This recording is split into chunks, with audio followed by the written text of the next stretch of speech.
C'est un sérieux avertissement que donne le Conseil d'État suite à la modification de la LEES.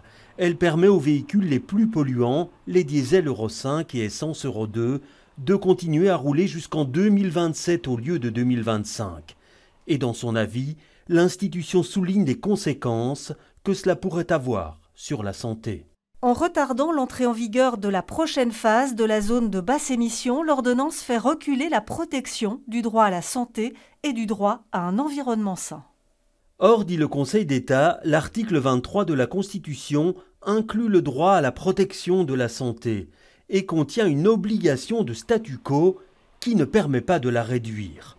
En conséquence, il invite le Parlement bruxellois à donner plus de précision sur cette question.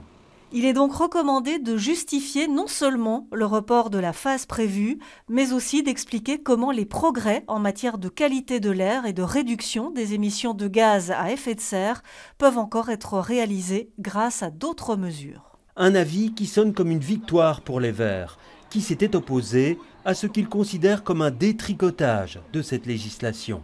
C'est totalement une gifle dans la mesure où le ministre Alain Marron avait déjà alerté sur les risques juridiques que l'on courait avec ce texte. C'est à ça que nous les appelons, qu'ils revoient leur texte, mais surtout qu'ils soient prêts à pouvoir rediscuter, si nécessaire, à défaut, avec nous, pour voir quelles seraient les mesures les plus positives à prendre dans ce dossier.